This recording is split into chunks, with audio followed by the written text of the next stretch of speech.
There's a movement brewing, and that movement is the MeTotal lifestyle. It centers around you keeping your sense of self intact and in gaining clarity of purpose as you age. I'm Carrie. I'm Joe. I'm JM. And we're on a mission to show you how to enjoy friends, fellowship, and life without substance dependence.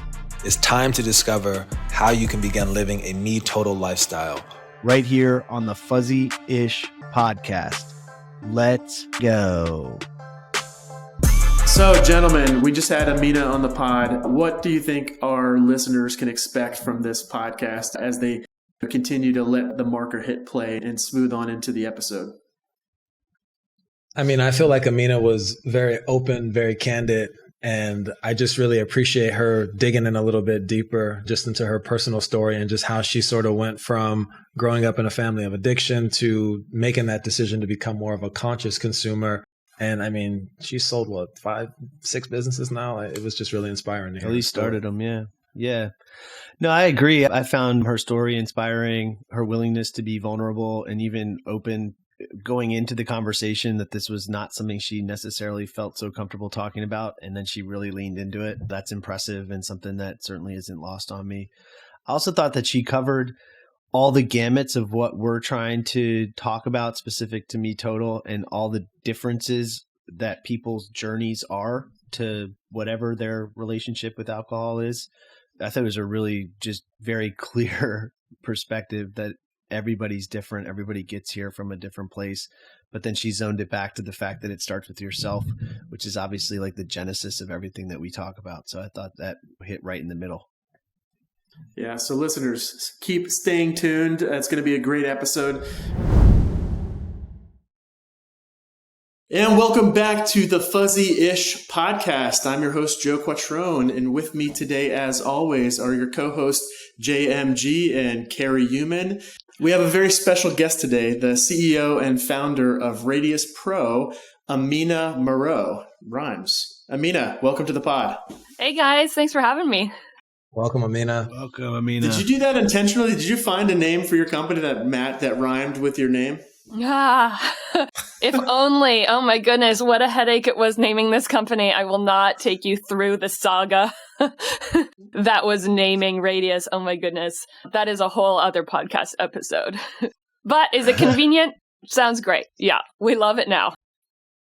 That's very cool. Well, you have the distinction of being very special guest to us. We're a new pod. We're really trying to get out there and lift up stories of people that have a really healthy relationship with alcohol and really are trying to do amazing things in their life and their career. But you have the distinction of being our first woman or female guest on the pod. So we're really excited about that. Hopefully the first of dozens, if not hundreds, in the next few years. And, we're just super happy that you're here. You also are our first guest that still actually consumes alcohol. So we're interested to see kind of how this dynamic unfolds. We're certainly not anti-alcohol. We're just very pro, living the best life you can live. So we're excited to have you on the pod and see how this unfolds. So welcome.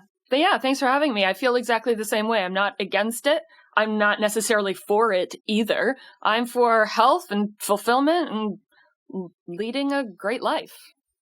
That's great. That's great. So on the pod, we have a mantra called MeTotal, which really just stands for excellence through temperance. It's kind of a little bit of a mantra that we use to summarize our kind of philosophy or belief on the world, if you will.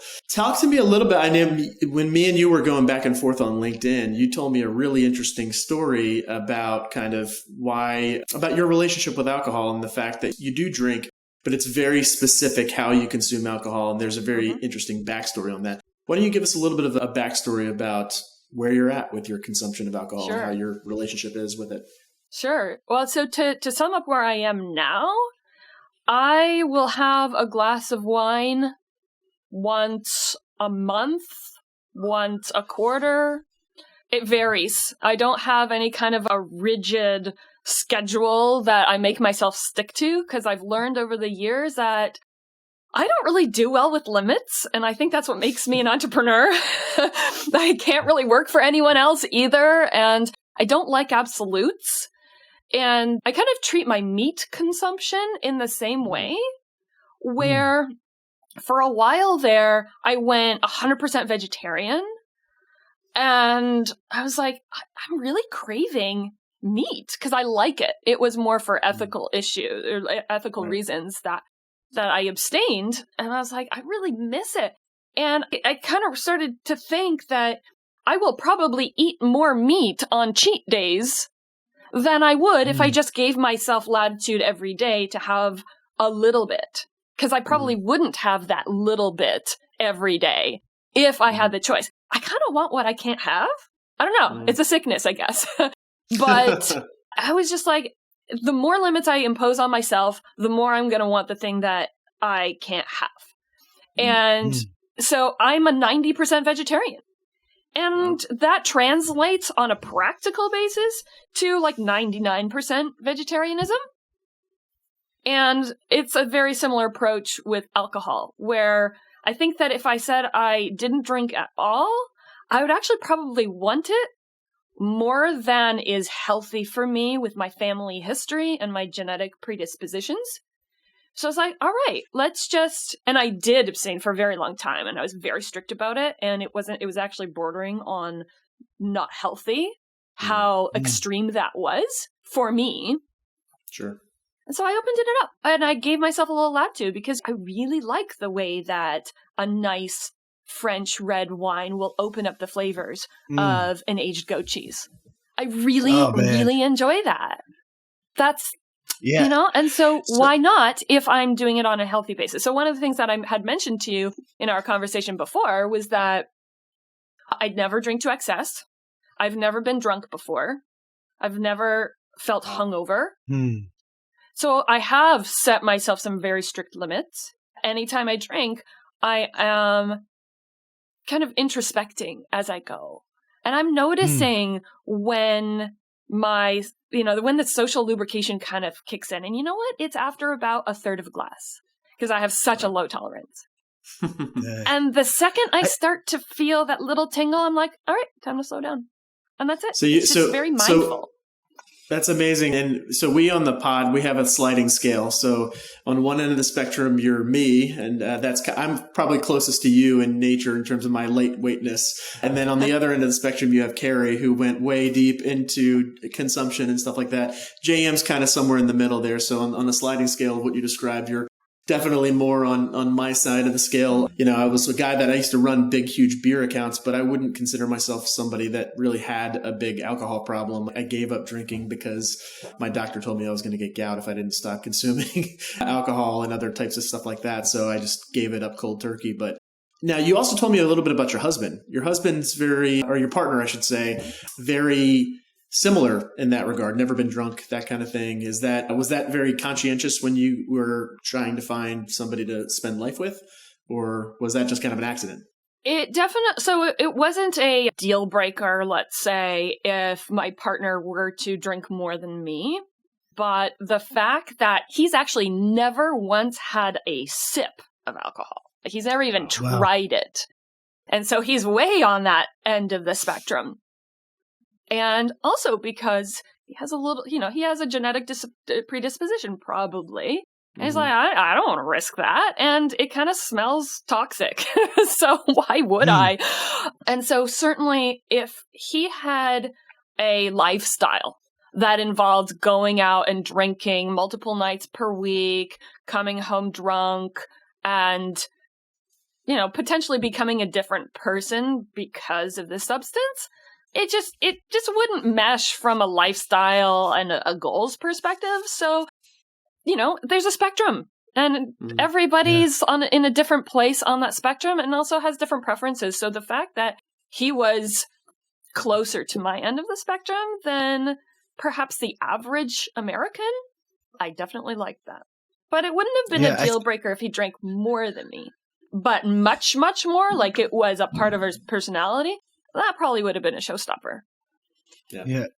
Guys, what's really interesting to me is even just in listening to Amina walk through this, there's a couple of things that come right to mind. First, if I could have a relationship with alcohol that she does, I would. Truly. If I could say once a month, once a quarter, couple times a month, I'm going to have goat cheese and some really bright red wine that brings out the flavor of that cheese, or some really dry cider that I'm going to have with a chocolate cake or something, like I would do that. And what's interesting, I can't. Like as soon as I open up that can of worms, whether it's a few drinks a week, all of a sudden it's a few drinks a night, and on and on. And I think that there's probably similarities to that for many. But then the other part of it is, I think what she said really sort of in so many ways solidifies what we talk about, which is everybody has a different path to this point, right? So like some people get to the end of the rope and they're like, holy shit, I just hit somebody with my car, or I did something physical to my spouse or partner. I've got to take a step back and I'm in the 12 steps or what have you. That's not, Amina, what we're all about, right? The reality is what we want is for people that have somewhere in between that relationship of having full control and out of control to know that there's a way to think about life differently. And I love the spirit of what you're saying, because that's absolutely MeTotal in our mind, right? MeTotal is not drinking nothing. It's having complete control over your consumption. And if everybody could consume it like you are, then the world would be a much better place. The reality is, at least Carrie and I struggle to put it down once we pick it up. So we have to think about other ways to sort of find that excellence. But how great is it that you know that about yourselves, right? That's kind of step one, in my opinion. I am very fortunate. No, let me rephrase that. It's not fortune. I made a choice. And I'm happy to go into what led to that choice if you want. But I've never personally had an addiction to alcohol. I've never had a problem because I set these limits for myself very, very early on. And it took many years, decades even, to find the right balance for me psychologically and emotionally. And it took some experimentation. And again, going back to the entrepreneurship analogy, test and iterate. It's like the mantra that makes a successful entrepreneur and a successful company. I think also makes a successful person, because you have to kind of get to know yourself in that process. I knew that I come from a family history of addiction, and I wanted to stop the cycle. And so I made some decisions as a child of what I would and would not do. And those have evolved over time, but very, very intentionally, with a lot of mindfulness involved and incremental steps too. Never I'm just going to try this thing because I'm in the mood. No, because I wanted to make sure that I did maintain that control that you're talking about. I'm also a control freak, and that can be unhealthy too. So, there are limits to everything. Everything in moderation, including moderation sometimes, as they say. But yeah, it's not easy. So one of the things we like to do is really, really like to amplify the stories of successful people that are doing really well and kind of what's kind of fueling that success, right? Amplify stories of success outside of alcohol, not necessarily leaning into the big story. Because what we find is that, like in Hollywood or in entertainment or in culture in general, alcohol is definitely exalted a little bit more than sobriety or being alcohol free or whatnot. So we like to talk a little bit about the other side of the coin. And it sounds like, from what I'm gathering from you, you're very comfortable in who you are. And that's actually refreshing, because I hear a lot of entrepreneurs and CEOs say how lonely it is at the top of being a CEO of an organization. Even my boss, Gary Vee, talks about how lonely it is being a CEO. It feels like maybe you're not so lonely because you're really comfortable with who you are and what you're doing. Does that sound like a good read, or am I wrong on that? Well, that's really interesting to examine, because I wouldn't have thought to equate loneliness with success. I kind of think that they're individual variables that might actually, you could maybe plot them on different axes, like on a 2x2, maybe. I might actually think about that a little bit more. But so to answer one question, I am in a stage of my life where I am comfortable with who I am. It's been a journey. And it's not been linear either. There have been other times in my life where I have felt comfortable, and there have been times where I've been like, who am I? And how do I find who I really want to be? But I've also always been an entrepreneur. It wasn't necessarily in the life plan, but it just happened in a college dorm room. And like 5 companies later, I'm still doing it. And one thing that has helped me feel less lonely, because sometimes it is, right? When you're a CEO, there are a lot of decisions that you have to make that feel uncomfortable. And even though you may surround yourself with people and teams and you get buy-in and you get different perspectives, ultimately the responsibility also of making those decisions and the repercussions of the decisions, it falls back on you. But one thing that has really helped me, and I think this comes with feeling comfortable with who you are, is the ability to be vulnerable. And when you lead from a place of vulnerability, it opens up an environment where other people just start naturally feeling a bit more comfortable to be open with you too. And that's how you deepen friendships.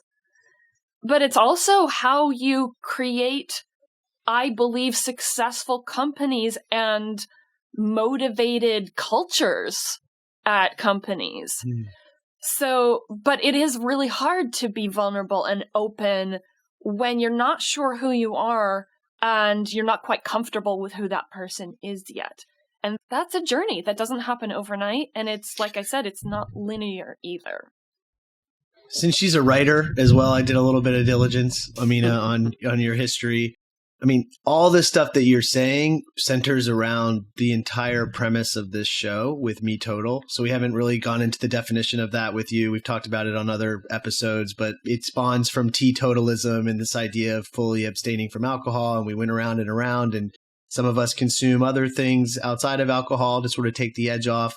But what we kept coming back to is it starts with yourself, and it starts with a lot of what you were just saying, a confidence in who you are, or at least who you're trying to be, that then you can exude both the positive and negative empathy for people as part of being comfortable with yourself. And that's where a lot of that vulnerability comes from, because the reality is no one feels completely 100% great about everything. And so as soon as they feel comfortable that even the person in charge that's leading, holding the flag for Radious is comfortable to be vulnerable and talk about the challenges that you've been through as either an entrepreneur or as a person, there's a new connection and a new amount of, I think, respect in the relationship that allows it to drive forward. And that truly is the magnitude of what we're talking about here, is that we believe or subscribe to the thinking that it's impossible to have that complete control with who you are if you have a bad relationship with anything substance-wise, but certainly with alcohol, which is a really big problem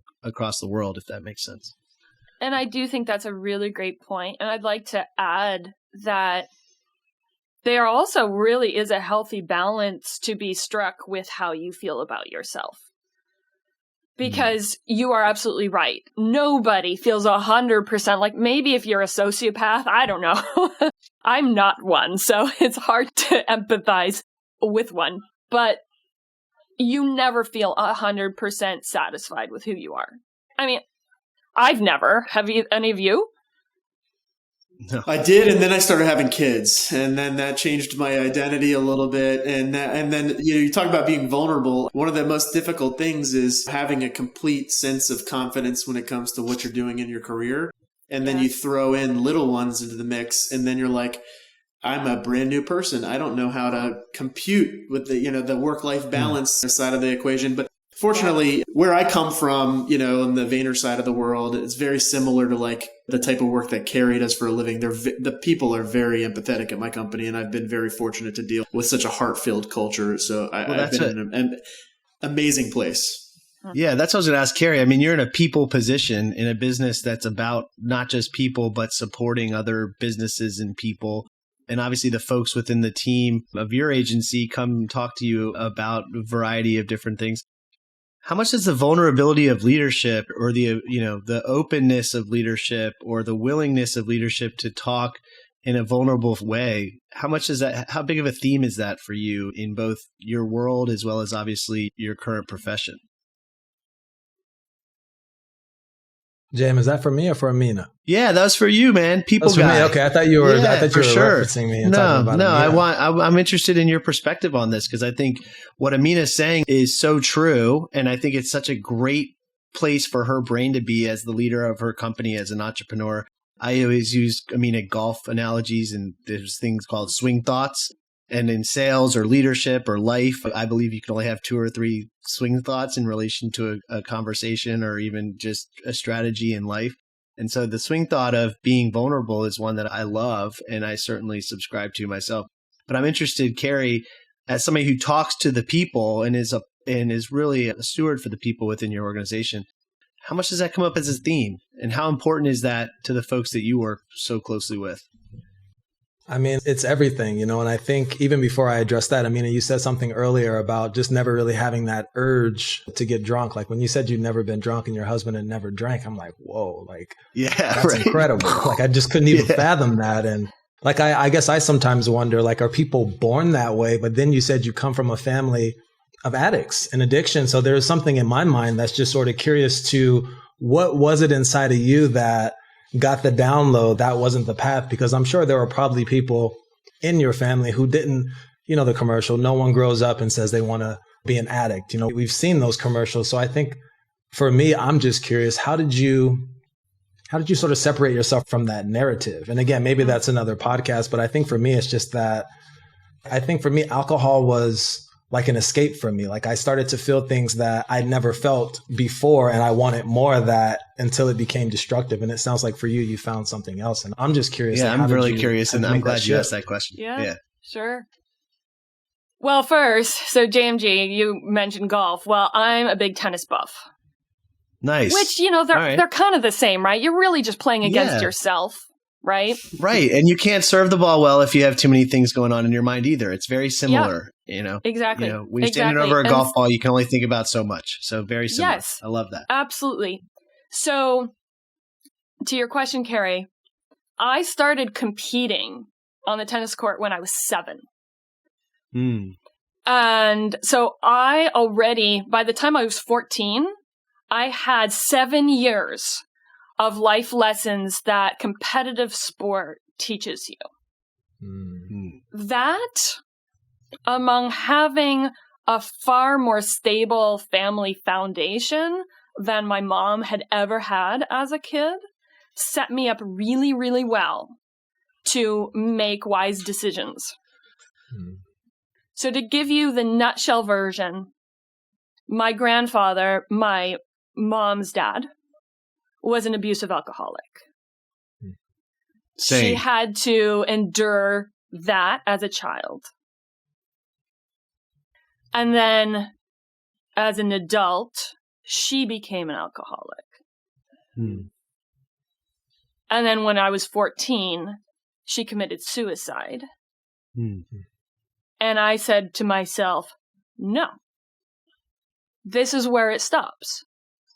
The fact that she knew that this ran in her family, and she still chose to go down that path, made me really angry as a kid. Now as an adult, I've got a lot more empathy. I'm a little more mature. I can look back on it a little differently. But the fact that she made the choices that she did, despite knowing that this could be her trajectory too, was unforgivable for me at the time. And I said, there's just no way. I am not going to be that person. And I decided right then and there 2 things. I'm not going to do that. If I have this predisposition, I am stopping all alcohol consumption right now. And second, I had probably an even bigger choice that was related. I had to choose in that moment, do I crumble as a result of having just lost my mom in this really tragic, dramatic way? Or do I use this really difficult trauma as an opportunity for growth? Right? Post-traumatic stress, post-traumatic growth. And because I had such a solid foundation and almost a decade's worth of competitive sport to teach me how to overcome things like injuries and cheaters and how to persevere and all of that stuff, I was so lucky. I was so lucky to have that because I was able to choose wholeheartedly a path that would make me stronger. Now, it wasn't easy. But had I not had that experience, I would probably be an entirely different person today. Yeah, I can imagine nothing about that was easy. And I really appreciate you just being so open and candid. Yeah, but I just knew like when you were talking about that transition, I'm just like, people don't just, that light just doesn't click by itself. Like there's generally something I think inside of someone that's a conscious moment where they're like, I'm not doing this. And I just appreciate you opening up about that. That's just really powerful. And really sorry to hear about your mother. I love what you said about post-traumatic growth. Do you have that trademarked? Because if not, you should definitely work on trademarking that. That'll definitely make its way into like the social clips that make it out of this podcast, hopefully. I think someone else does. I think I read about it somewhere, and I'm trying to remember exactly where. I do know that Angela Duckworth in her book Grit talks a lot about you're right about the combination of passion and perseverance, and she has some chapters about early childhood, and I can't remember whether I can attribute that particular quote to her directly or not, but man, that book helped me understand a lot about why I am who I am today versus like I could have totally started using 5 different substances at that point. And I could have fallen into precisely the path that my mom had succumbed to. I could have. And I still sometimes have questions like what made me different that I was able to break that cycle? But I think a big unique. Part of it is that like I was born privileged in so many ways, not just financially, not just because of my skin color. In so many ways I was privileged. How I was raised, having love in my household, like all of that. It adds up. And having love early, having love all the time, but certainly having love early is so important. Yeah. So to be brutally honest with JMG over here, like how bad would you beat him at tennis? Like, are we talking like straight sets, 0 points, or because him and Carrie are like very athletic compared to me, and I would really be curious how bad you'd beat him down at tennis. Doesn't one of you live like 20 minutes from me? I used to. Carrie just moved away from your area. We'll send him back, and you can take him on in the tennis court. Carrie's chasing that love. Carrie's chasing that love back here on the East Coast, so it's good. That's good. I bet she'd kick. My tennis game is terrible, so she'd kick my butt probably straight. You have the mind of a golfer, though, and that means you have the mind of a tennis player. And it's like I'll get the ball back over the net a few times. Yeah, for sure. But that's a mental thing. Got to be able to hit the ball. You know? Exactly. Right. Exactly. Got to be able to run. Some of the basics. So switching gears a little bit, I want to spend the last like 5 to 10 minutes talking about Radious and your career and what your ambitions are for this thing. Tell the audience a little bit about what Radious is and how you came up with the idea with it. And we'll start there and then we'll evolve it into what you got planned for the future. Sure. Radious is an early startup, pandemic born. And basically, the easiest way to understand it, it's kind of like if Airbnb and WeWork had a baby.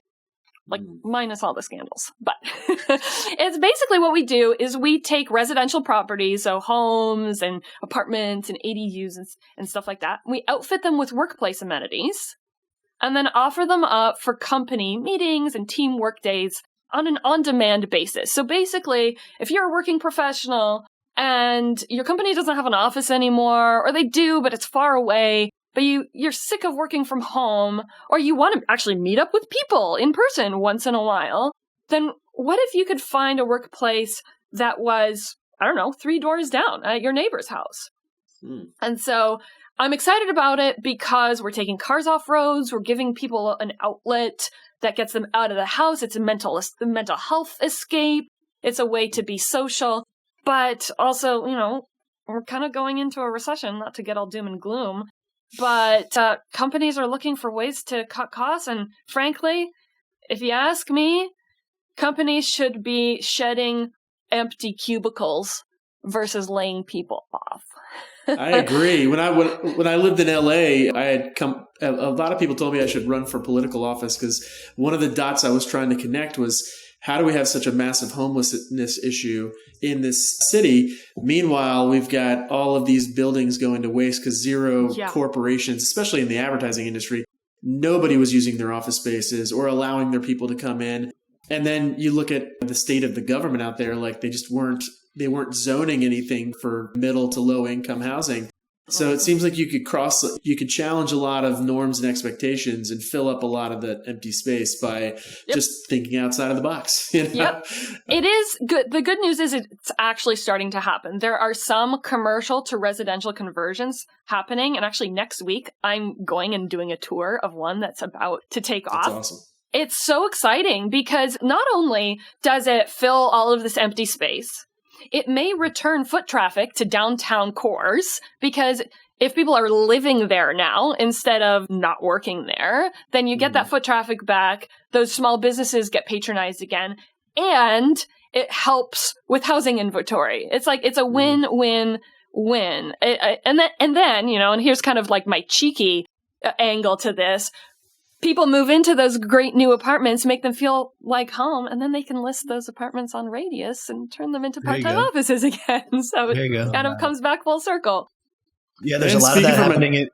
I was just going to say there's a lot of that happening in DC right now, too. That's where I live. And there's enormous, even new buildings that have just never had a single tenant and that they're changing into residential. Super exciting. Yeah. I agree. It's going to take taxpayer dollars. And one thing that I think has to happen is the governments need to actually come up with funds to basically pay. I mean, not that corporations need anything else, but if you're going to get corporations to actually get rid of their leases, they're not going to do it for nothing. And they're not going to, you know, so buyback programs and stuff like that to be able to take the government, seize these properties, convert them into residential is probably going to be a key factor in all of it. But I would gladly let them take my tax dollars to do something like that if we could fix 5-6 problems at a time. But anyway, I totally empathize with your mission because I came after, like, kind of tail end of the pandemic out from California over here to Nashville and built a house with 2 work from home offices for me and my wife in it. And even though I've got every single thing I need, I still find myself like once or twice a week just wanting to get out of the house, and I'll take calls from my car. I'll drive around randomly. I'll go to the clubhouse at the beginning of the neighborhood and I'll sit down and work down there like it's a coffee shop. So there's definitely a need to get the folks that are a little stir crazy going with another property for them to venture into, for sure. Exactly. And we recognize that. I think companies are starting to recognize that. And so we're really excited to be offering this not just to individuals, but to companies, so that instead of signing a 10-year lease, they just partner with us, and then their whole employee base gets access to book whenever, wherever, without any friction. It's a really great way to keep people, you know, satisfied in their jobs, feeling fulfilled, getting the tools that they need to get their work done in whatever way suits them. Because that's the other thing too. Like, I'm so excited about the future of work being flexible and giving people choice. You know, there is no one size fits all. Do you work with a lot of startups? Because it seems like it might be really right up the alley of companies that have never had a corporate headquarters and are doing distributed workforce kind of thing. Yeah, I would say that our 2 most loyal customers are startups and also creative agencies, marketing, ad agencies. You know, it's folks who are open-minded and creative by nature, like trying new things, but also who have a need for in-person togetherness at least once in a while. Maybe not every day, but maybe once or twice a week, and want to get together in a place that's more private than a coffee shop, but they don't want to sign a lease for 7 days a week because, you know, it just doesn't make financial sense. So the statistics are showing that companies that were born 2020 and beyond are far, far, far more likely to be offering flexibility, and it makes sense, right? If you don't have to pay for a big office lease, it costs a whole lot less, and it's that much easier to start a startup. So yeah, those are the 2 buckets that we're seeing a lot of interest from. Well, and just think about like the fact that we're doing this right now on Riverside, which is similar to like a Zoom setup. Like pre-2020, like there were still people using 1-800 numbers to dial into meetings and stuff like that. Like we have been able to bridge the gap virtually a little bit, but there's a fatigue to it that goes along with it as well. Like there's only so many Zooms I can be on in a day before I like just need to get out and go do something and be in contact with other humans. Well, there's already a shift that I would say is almost seismic in regards to my consulting business and clients now wanting to meet in person again. So through the pandemic, obviously Zoom, web-based, etc., all of a sudden there is a desire for it to be in person again in a very different way than it's been in probably 3 years. Still an understanding that Zoom is part of the deal, but having place to have community and be able to pull together in locations like the ones you've mentioned, I see a huge opportunity there, and I'm excited to follow along and obviously support however we can. And you're in Portland right now, you're in Milwaukee, and you're getting ready to come to where again? Is it the Bay Area? We are eyeing the Bay Area. Yeah, going back to your point about startups. I mean, it's there. You're swimming in startups in the Bay Area, but, investors are over there as well. And it's a place of innovation. It's also a bigger market than either Portland or Milwaukee. And we're ready to take that next step. So pretty excited about it.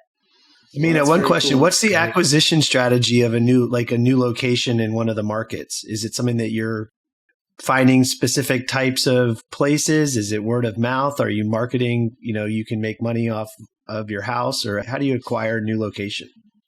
Yeah, it's a combination of showing homeowners, Airbnb hosts, property managers, etc., that there already is interest, and there is.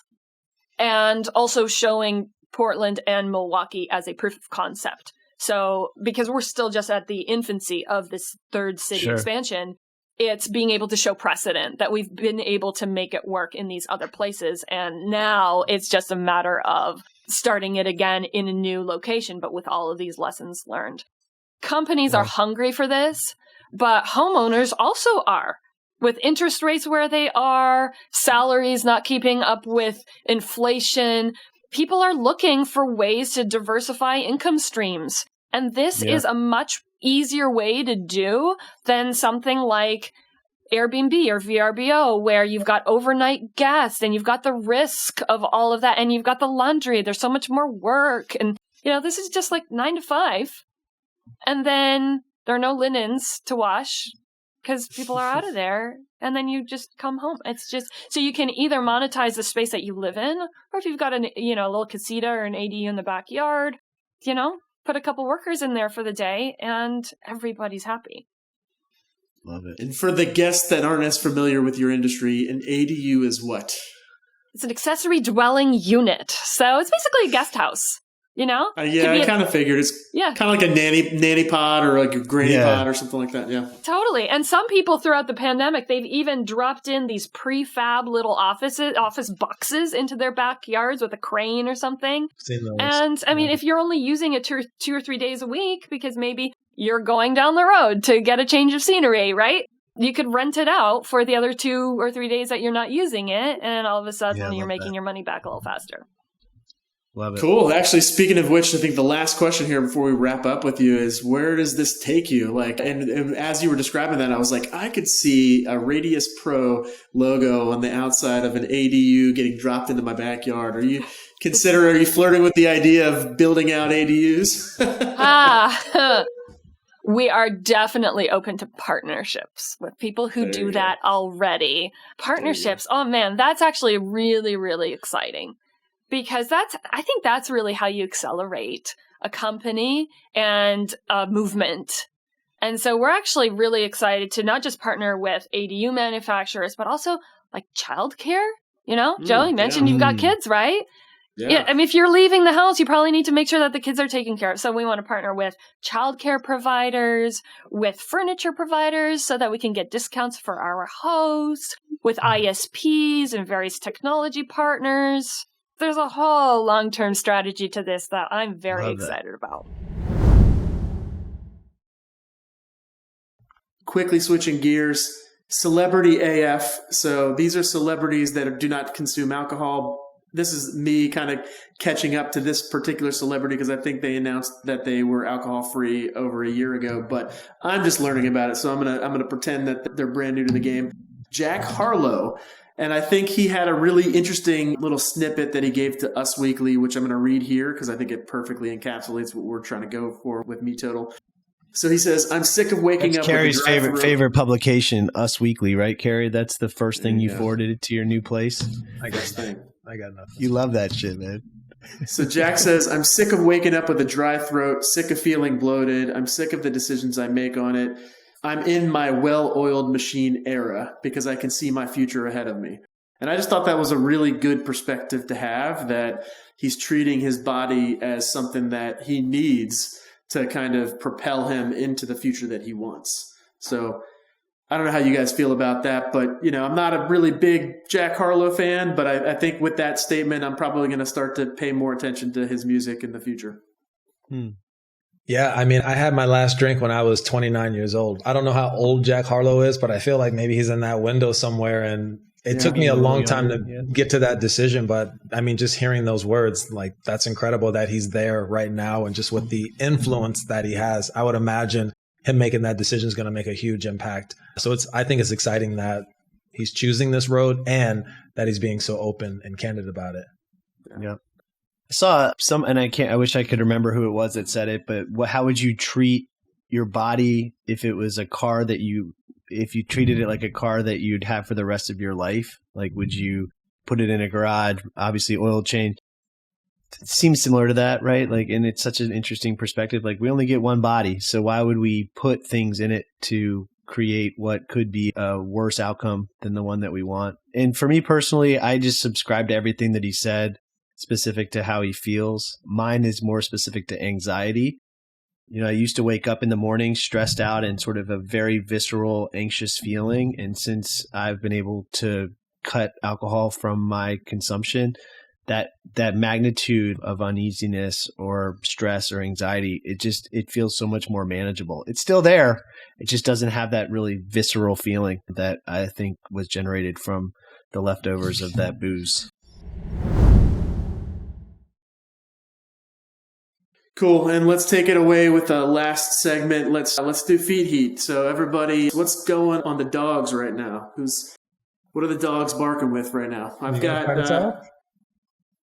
FUZZEE'ish.